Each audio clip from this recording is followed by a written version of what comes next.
Excellent début de week-end, mesdames et messieurs, c'est l'heure de la grande session d'information sur votre télévision à la une de l'actualité. Le président de la République, Félix Antoine Tshisekedi Tshilombo, s'est envolé pour le Vatican où il prendra part aux funérailles du défunt pape François décédé depuis le lundi 21 avril dernier. Les détails dans ce journal. L'humanité tout entière célèbre ce vendredi 25 avril la journée mondiale du paludisme. Les précisions dans quelques instants.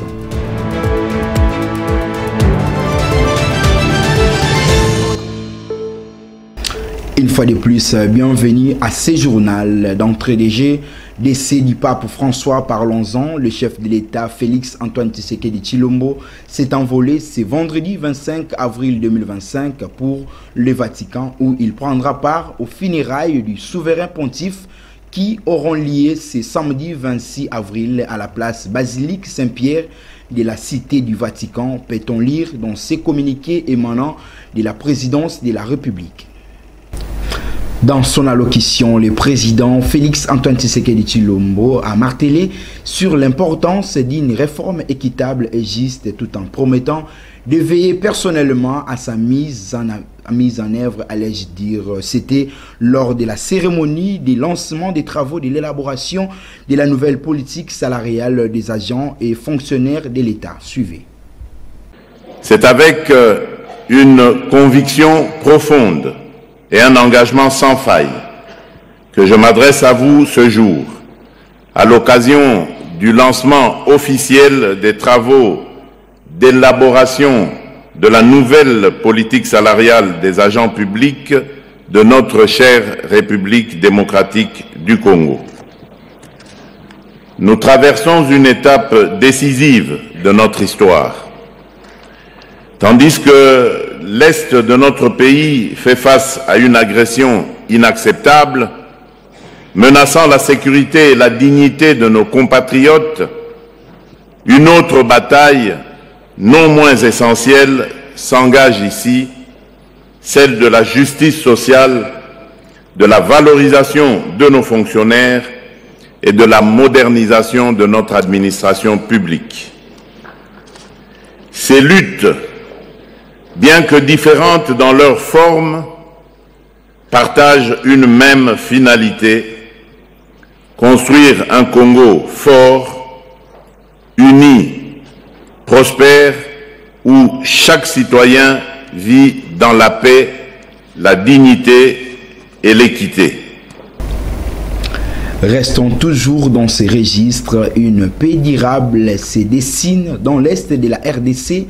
À ce sujet, le gouvernement congolais salue les engagements pris à Doha par les représentants congolais et ceux du M23 AFC. D'après son porte-parole Patrick Mouyaya Katembwe, on ne peut pas faire la paix sans compromis.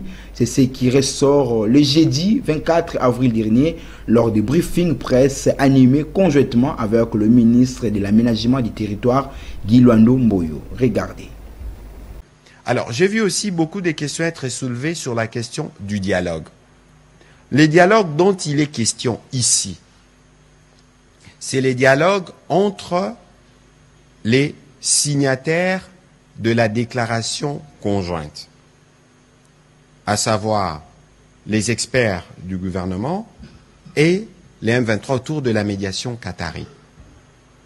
On parle de déclaration conjointe, en droit on dirait Yon Ngere, pour dire que ça engage les partis. C'est un dialogue qui concerne les experts du gouvernement et le M23. C'est dans l'esprit de la déclaration conjointe. À ne pas confondre, parce que lorsqu'on parle de l'idée de dialogue, sauf si alors, par exemple pour le compte du M23, ils viennent, ils disent, bon écoutez, pour nous, dans notre camp, dans les M23, nous avons par exemple des entités comme l'AFC. Nous avons d'autres groupes et nous avons d'autres personnalités qui viennent, qui s'identifient comme telles. Ils pourront être concernés dans le cadre de ces dialogues suivant l'esprit de la déclaration qui a été faite. Donc ici, je pense que nous avons fait un pas et qui n'est pas les seuls. Parce que maintenant, la question, par exemple, de l'aboutissement du processus avec le Rwanda ne se poserait plus. Et donc, considérons nous tous que nous sommes dans un processus qui est sensible, parce qu'on ne peut pas faire de paix sans compromis. Et là, nous sommes justement engagés dans cette dynamique, et il est important que, y compris les médias, puissent y contribuer. Et pour sa part, Guy Luando Mboyo, ministre d'État et ministre de l'Aménagement du Territoire, a annoncé le lancement prochain d'un programme de construction de milliers de logements sociaux afin de répondre à l'urgence humanitaire consécutive aux récentes inondations enregistrées dans la ville-province de Kinshasa et dans d'autres provinces du pays. Suivez-les à travers cet extrait choisi par Keren Messou. Le gouvernement a pensé qu'il était plus que urgent que pour ce qui est de l'avenir, que nous puissions disposer dans toutes les provinces des unités d'intervention médicale qui sont totalement dédiées pour que lorsqu'il y a des cas de catastrophes naturelles, on n'a pas à aller à gauche, à droite, tout de suite ces équipes peuvent descendre sur le terrain et intervenir. Il faut constituer également des stocks de médicaments dans chacune des provinces pour permettre à ce que, quand il y a survenance de ce type de cas de force majeure et de ces événements imprévisibles, qu'au moins on a des médicaments pour au moins assurer les soins de première nécessité. 3, le ministre de la Santé a proposé également la formation du personnel médical, parce que le cas de crise liées aux catastrophes, c'est des crises assez spécifiques qui demandent des interventions spécifiques, notamment les gens qui sont entraînés pour faire l'évacuation. Vous savez, quand il y a des montées des eaux de pluie, il faut qu'il y ait des gens qui savent comment nager. Toutes ces questions ont été évoquées. Le ministre de la Santé avait proposé la création et l'installation de ces brigades d'intervention. Il a également demandé au niveau du ministère des Affaires sociales qu'il soit carrément au-delà de l'établissement qui s'occupe de la Caisse nationale de la gestion des catastrophes naturelles, où il y a des problèmes au niveau juridique quant à son statut, au décret portant sa création, qu'il y ait une harmonisation qui permet à ce que le ministère des Affaires sociales puisse jouer pleinement son rôle avec des structures qui sont placées sous sa tutelle. Il faut aussi, dès aujourd'hui, clarifier les rôles des uns et des autres. Ça veut dire, le gouvernement central a estimé que il ne faut pas qu'il y ait une intervention où tout le monde intervient n'importe comment. Il faut qu'il y ait un protocole établi où on sait que quand il y a catastrophe, qui intervient en premier, suivi de qui, pour dégager la question des responsabilités. Parce que quand la prise en charge n'est pas à son rendez-vous, quand les gens ne sont maltraités, il y a les cas de malnutrition et ainsi de suite, au moins on sait qui réprimer dans les cas d'espèce. Page noire à présent en politique, la République démocratique du Congo vient de perdre inopinément un acteur politique, à savoir Jean-Baptiste Boumanza, décès survenu ce vendredi 25 avril 2025 dans la ville-province de Kinshasa. Nous y reviendrons avec force et détails dans nos prochaines éditions. Prenons cette nouvelle en bref. Les élus provinciaux de Kinshasa, membres de la sous-commission d'enquête des districts de la Founan et celui de Lukunga, étaient sur terrain pour inspecter les constructions anarchiques qui ne respectent pas les normes urbanistiques le long de la rivière Makelele, en frontière comprise entre la municipalité de Bandalungwa et celle de Kintambo. Cette descente fait suite aux inondations relatives aux pluies diluviennes et torrentielles ayant endeuillé plusieurs familles congolaises le vendredi 4 au samedi 5 avril dernier. Notons par ailleurs que le gouvernement provincial avait annoncé la démolition des maisons construites dans les zones dangereuses. En province, particulièrement au Nord Kivu, les rebelles de l'Alliance Fleuve Congo et ceux du M23 se retirent de la localité de Kibati dans les territoires de Walikale, dans le groupement de Louberike où ils avaient installé leur position depuis près de 2 semaines après leur retrait de Walikale Centre. Suivez les détails dans ces commentaires de Corinne Kadoulou. Après leur retrait il y a 2 semaines passées, de Walikale Centre, le rebelle du mouvement du 23 mars et Alliance Fleuve Congo ont commencé à se retirer aussi de la localité de Kibati. En effet, une position de rebelle de M23 AFC s'était installée dans le groupement de Luberiké, en territoire de Walikale, dans la province du Nord Kivu, précisément à Kibati. Selon les sources locales, ces assaillants s'étaient positionnés depuis 2 semaines déjà dans cette localité après le retrait de Walikale Centre. Il faut noter que cette information était confirmée par les sources coutumières de la zone et corroborée par d'autres sources administratives à Walikale Centre. D'après leurs témoignages, ils font savoir que les rebelles ont pris la direction des Kachebere vers la limite entre le territoire de Walikale et Massissi. Cependant, l'on signale que le M23 avec leurs alliés ont été visibles avec leurs bagages durant cette journée de vendredi 25 avril 2025. Par ailleurs, leur arrivée à Kachebere venait d'être confirmée sur place, sans d'autres détails sur leur destination définitive, alors que la raison de leur retrait de Kibati demeure encore inconnue et la population pense que ces retraits seraient relatifs à la pression de Ouazalendo. En santé, notons que l'humanité entière célèbre ce vendredi 25 avril la journée mondiale de la lutte contre le paludisme. Objectif est d'éliminer d'ici 2030 cette maladie qui tue de milliers de personnes. En effet, tous les jours, les populations sont sensibilisées sur la prévention et les diagnostics, voulais-je dire. Notre concert Jovin Binga nous fait le point.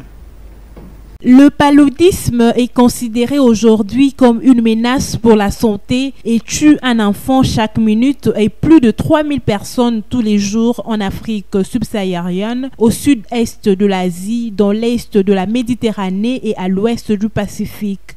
En effet, le paludisme, appelé aussi malaria, est une maladie infectieuse potentiellement mortelle causée par des parasites du genre Plasmodium et transmise d'une personne à une autre par les piqûres des moustiques infectés du genre Anophèle femelle qui a besoin du sang pour nourrir ses œufs.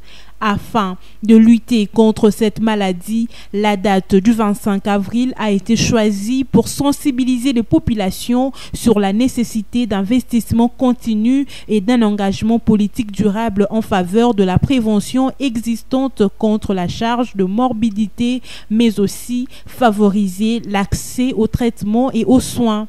Par ailleurs, les immenses progrès accomplis au cours des 2 dernières décennies ont permis d'éviter 2,2 milliards de cas de paludisme et 2,7 millions de décès. Cependant, les conflits, les crises humanitaires, les phénomènes météorologiques extrêmes, la résistance grandissante aux médicaments et aux insecticides et le sous-financement seraient une menace contre ces progrès. La prévention passe par la lutte anti-moustique avec des moustiquaires imprégnés et des produits anti-moustiques. Signalons qu'en 2022, un vaccin a été approuvé par l'OMS et est utilisé dans 3 pays d'Afrique subsaharienne pour prévenir le paludisme. Ensemble, restons unis dans la lutte contre le paludisme pour sauver des millions de vies et bâtir un monde plus sûr et plus prospère. En sport, retenez que l'arbitre du match opposant les Aigles du Congo et l'ASV Club lors de la première journée du play-off, Nzingire Zindula et son assistant Kamwena Nzongola ont respectivement écopé 12 et 24 mois de suspension. De leur côté, les Moscovites de Kinshasa ont perdu par forfait et paieront une amende de 12 000 $ américains. Suivez les détails dans ces commentaires. À la suite des altercations dans la rencontre de la première journée du play-off qui a opposé le football club Les Aigles du Congo à l'association sportive Vita Club au stade de Martyrs de la Pentecôte, la commission de la gestion des ligues nationales de football n'est pas restée indifférente face à cette situation causée par le but marqué au début du match par les protégés de Vidier Chimanga.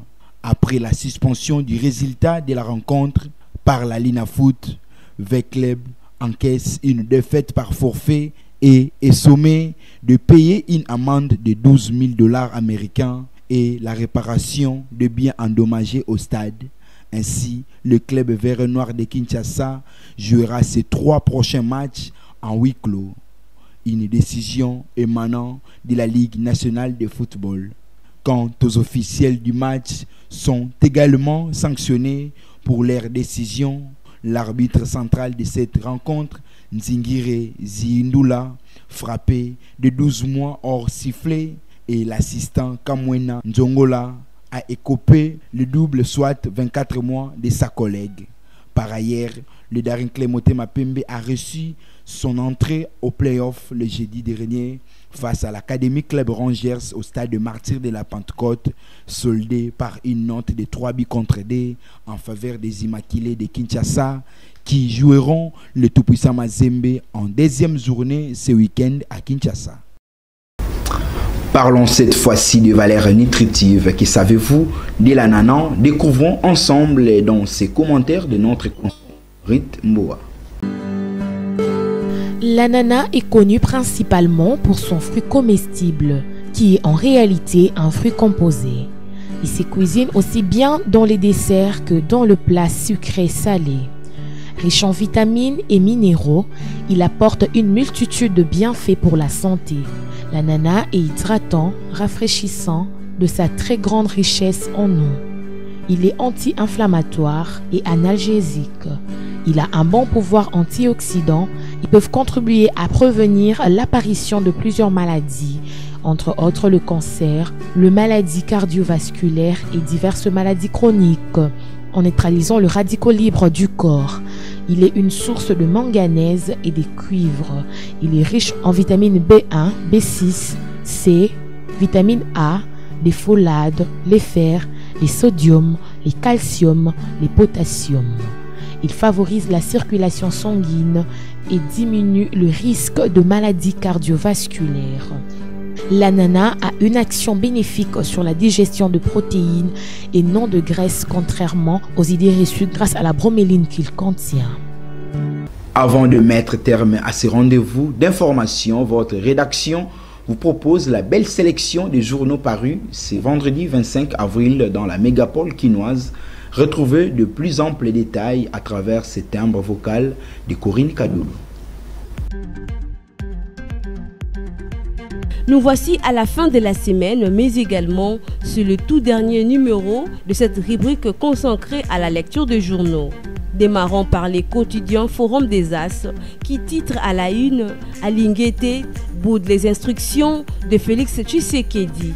D'après le journal, août 2023, Jules Alinguete bloque la sortie des milliers de lampadaires et leurs accessoires des entrepôts de la Direction générale de douane, DGD en sigle. À moins de 4 mois des élections, Félix Tshisekedi tient à l'installation de ces lampadaires à Kinshasa qui feront partie de son discours bilan pour la capitale.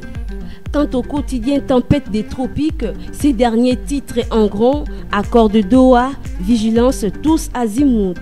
Dans une déclaration commune faite mercredi 23 avril 2025 sur le pourparler de Doha au Qatar, le gouvernement congolais et les mouvements AFC M23 se sont convenus de travailler ensemble pour œuvrer à la conclusion d'une trêve devant permettre l'instauration d'un cessez-le-feu effectif.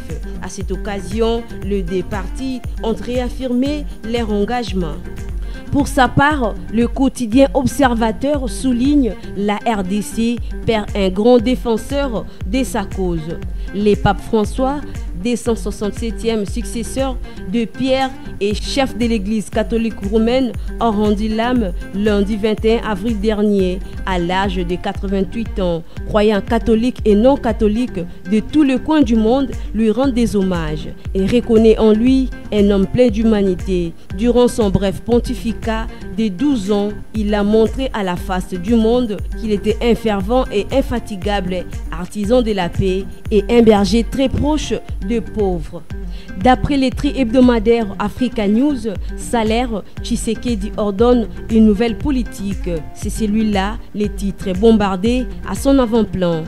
Le 24 avril 2025, cette date restera gravée dans l'histoire de l'administration publique de la RDC avec les lancements des travaux de l'élaboration de la nouvelle politique salariale des agents publics de l'État. Une première depuis une 59e d'année, le président de la République, Félix Antoine Tshisekedi Tshilombo, qui a donné le go de ses assises, a invité le gouvernement à concevoir une politique salariale plus juste et équitable qui devra contribuer à la refondation d'un État fort. Chutons avec cette rubrique de la lecture des journaux par l'hebdomadaire Grand Débat qui informe l'opinion. Constant Moutamba appelé à agir. La place de Luc Gérard Niafé des Stratégos est en prison. Très récemment, le ministre de la Justice, Constant Moutamba, s'est impliqué dans l'affaire de la fraude de permis de conduire au ministère des Transports afin de barrer la route à tous les fausseurs dans ces secteurs. Ce même devoir l'attend au secteur de mines où la dose de la fraude dépasse le seuil de la limite en République démocratique du Congo. D'aucuns ignorent que les mines congolaises sont à la base de conflits armés et toutes sortes de fuites de capitaux au détriment du trésor public. C'est tout pour ce soir, mesdames et messieurs. Retrouvons-nous la semaine prochaine. Excellent week-end chez vous.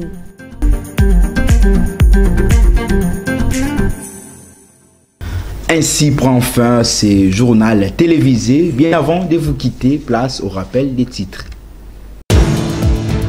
Le président de la République, Félix Antoine Tshisekedi Tshilombo, s'est envolé pour le Vatican où il prendra part aux funérailles du défunt pape François décédé depuis le lundi 21 avril dernier. Les détails dans ce journal.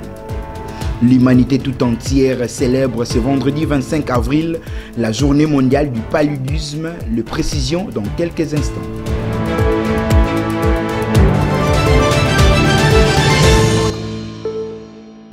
Que la paix des Dieu règne sur l'ensemble du territoire national. Merci et au revoir.